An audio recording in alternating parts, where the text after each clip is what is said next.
Hey guys, welcome back to the Learning Conjugate YouTube channel. Today is Dynamic Effort Day, so speed day for the lower body. Using I call that a 17-inch box.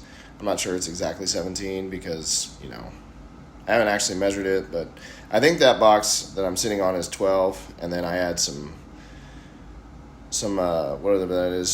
mats until I think it's about 17.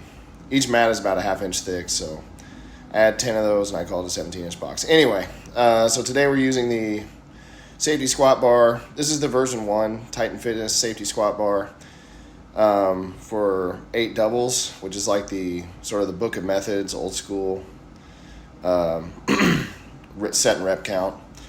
Going against doubled mini bands here, so it's about 100 pounds a band at the top. I'm 6 feet tall.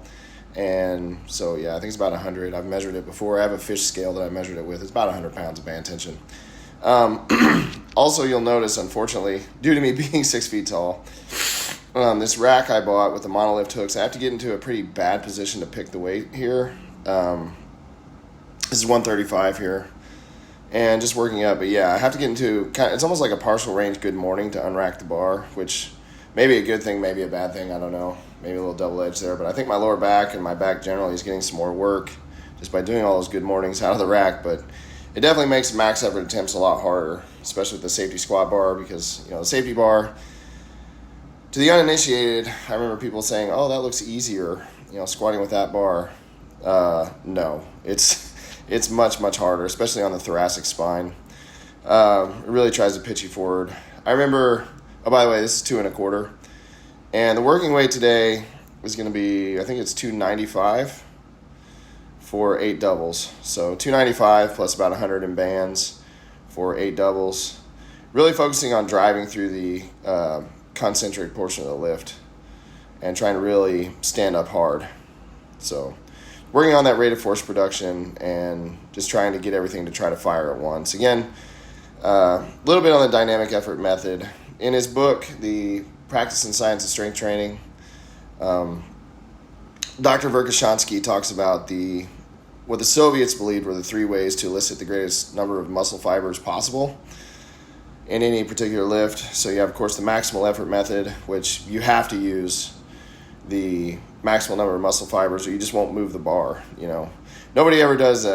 One thing Dr. Hatfield said is, nobody lifts an 800-pound deadlift slow. They do it as fast as they can, realizing it or not. And when you're using the maximal effort method, if you only halfway attempt to move the weight, you're just not going to move the weight. So that was pretty easy for people to understand. And then you have the repetition effort method, which I think has been misinterpreted because it gets a little confusing because the Soviets, their terminology, a lot of times when it translates to English, it's just very close. So like they had the repetition effort method and the method of heavy efforts, which are not the same thing. I think the method of heavy efforts would be like your 5x5 at like 75%. That would be, so here we move, sorry, I'm going on a little tangent here, but here we moved into sumo rack pulls. I chose this variation because it's actually harder for me than a sumo pull from the floor.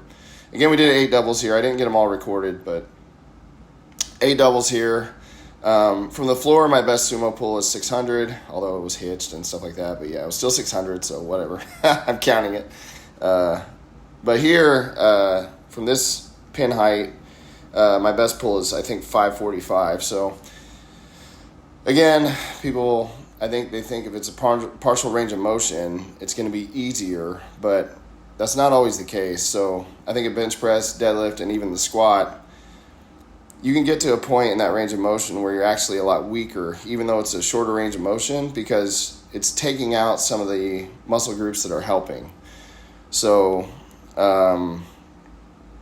with that partial range deadlift, I'm losing a lot of the leg drive, I think, off the floor. And, unfortunately for me, I think the sticking point is where the hips are. The weakness in my deadlift is my hip strength. And so taking that leg drive out is one of the things that is probably a good thing to do, just so I'm not relying on leg drive so much and the hips are actually having to work a little harder than you would have to, let's say, in just a sumo deadlift full range of motion.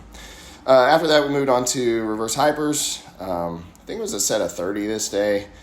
You can see again, I'm having a different shirt on because after the deadlifts and the squats, I was feeling pretty fatigued. I think this was I don't know how many weeks in a row I've been training, but it's a lot. And my lower back's starting to get pretty irritated at this point,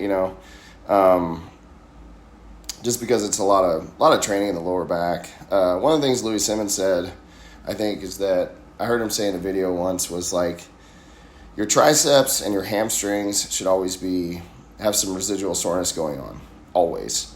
And I was watching another video from Westside when Chuck Vogelpool was there. He was training, and Louis said that what Chuck Vogelpool called it was being beaten down or broke down. So he always wanted to feel like he was kind of broke down.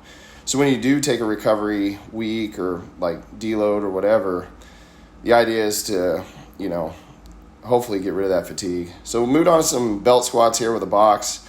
I really like the belt squat lever arm I got. Again, it was pretty cheap on Amazon. I think it was like $30, but I really like the belt squat. And of course, with the box, again, we're trying to work on the quads, but also the hips, getting the hips to fire. After that, we moved on to some cable crunches with the band here, the Elite FTS band. These cable crunches are pretty easy for me, honestly. I probably could add another band.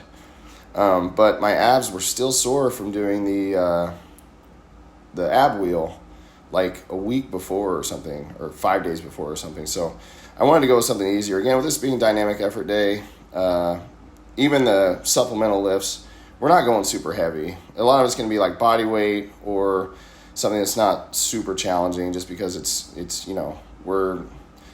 that's just the intended, I guess, the idea for the day is submaximal loads and higher volume. So here's some back hyperextensions. I did 3 sets of each one of these, and again, body weight with the 1 second or 1 count at the top. Thanks for checking it out, guys, and I'll talk to you later. Bye.